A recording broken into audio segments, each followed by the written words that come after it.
what property is that? Commutative. Good.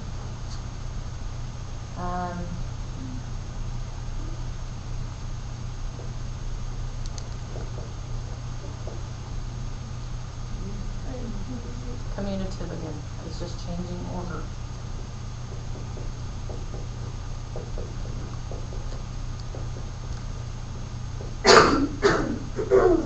Associative. Good.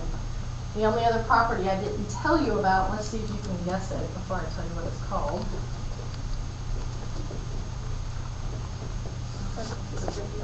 Yes, that's called the distributive property.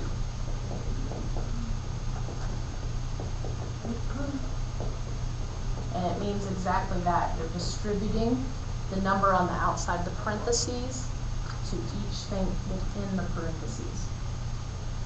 Okay, 6 times x is 6x. 6 times -9 is -54. That's called the distributive property. A generic way to write this in letters would look like this. Okay.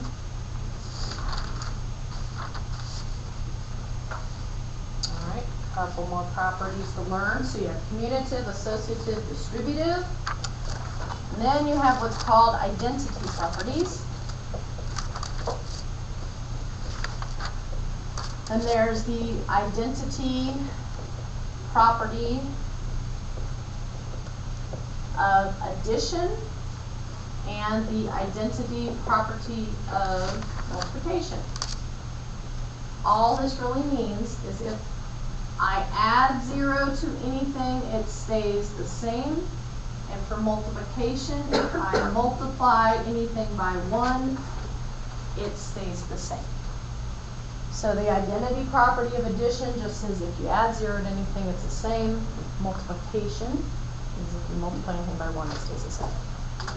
That's called the identity properties.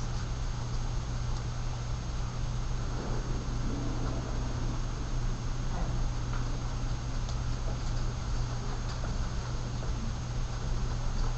Last one for this section is called inverse properties. Actually, I have a question on the, you said a times 0 equals a. A plus 0. Oh, okay. Because that's the addition. But you did 1 on the second one. Okay, sorry. Yep. Minor detail. That's okay. Inverse properties, there's an additive one, which means addition, and a multiplicative one again.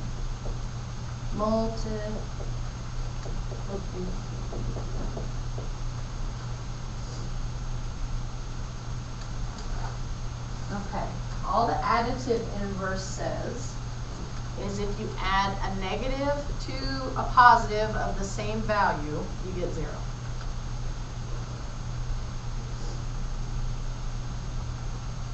They cancel each other out. So a positive and a negative of the same value cancel each other out. The multiplicative inverse says if you multiply something by its reciprocal, you get 1.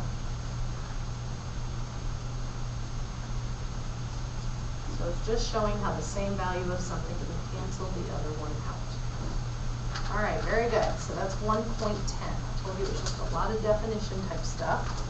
Everything is in your book that you can cover.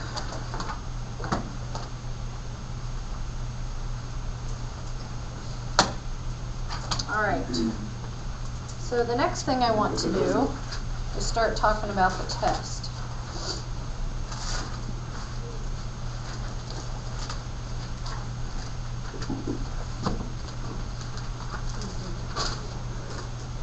Now, those of you who have taken math here before probably know at the beginning of a test there's something called key facts or the brain dump, and it says list 3 things that you've learned this chapter. I can't believe how many people lose points on this. It's like a gimme 3 points. All you got to do is put down 3 things you learned from that chapter. So when we talk about key facts, all this stuff we did today, pick 3 of them and write it down. I mean, all that would be good. You can define what a whole number is, a natural number. You could do associative, commutative property, or distributive. You could do any of these identity or inverse properties. Any order of operations we talked about last time. So just make sure you have 3 things in mind that you want to put down on your test for your 3 key facts. Okay, any questions on that? And when I say define it, like if you put distributive property, show me an example, or you can use real numbers. You can't just write distributive property. You have to tell me what that means. Okay. All right, now it's review time.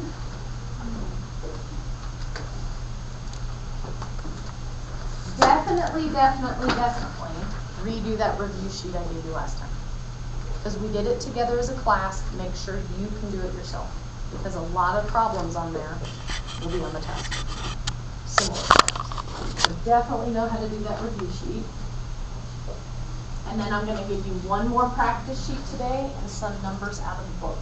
So with those 3 things, you should be pretty prepared for the test.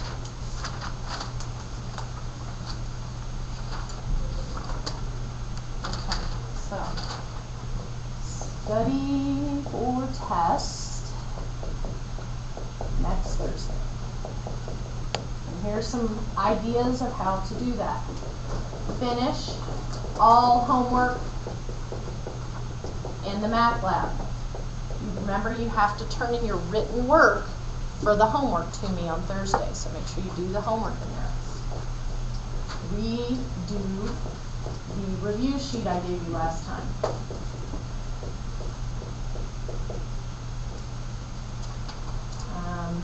What's that other sheet called?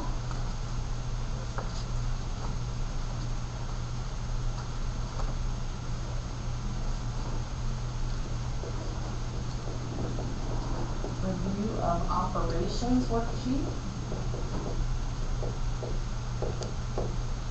And then problems from the book I'm about to give you. Those would be the ways I would study for the test, those 4 things. Now the first question is probably, do I have to turn these in for a grade? No, the only thing you have to turn in for a grade is the written homework. So you don't have to do these things, but I would suggest it strongly to prepare for the test. Yes? How rigid are you with the words that you want from MLP? Like, do you want it to be coherent with what number we're working on, or kind of just scratch math? No, I mean, I'd like you to say your name, the section, number 1. I want to know what problem it is. I don't want stuff up here and stuff down here. I mean, make it somewhat legible. Okay. You don't have to show every single step of your work. You know, like if you can jump from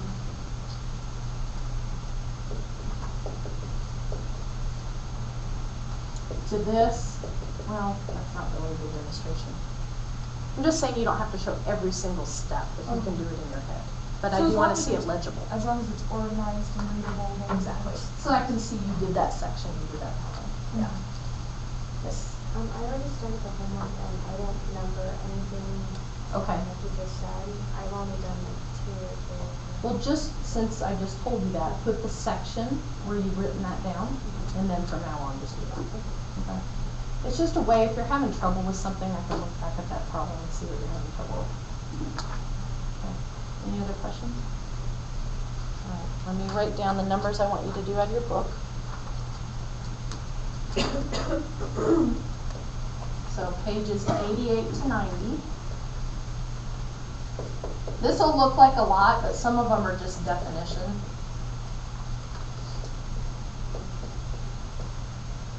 And we've got all class period, and I'm going to come around and help you. You can work with a friend. This is all in an effort to do great on this first test.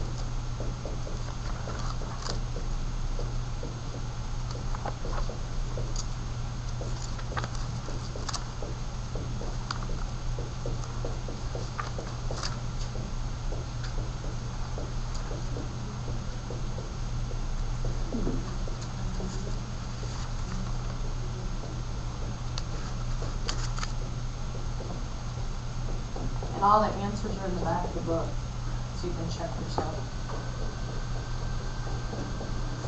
Those of you who have had me before know what I like to do with review is I look at the test and I go through this review in the book and I try to pick problems that are similar. So you've at least seen these things, okay? And these especially, I had to go hunt for problems that were similar to something on the test. So you definitely want to look at these. Okay? Definitely look at those two and these. All right? I'm going to pass around a worksheet also. And you guys can just get to work and I'll come around and help.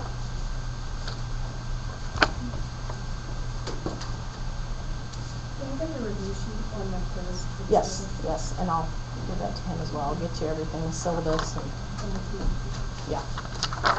I'll get you everything you missed last time.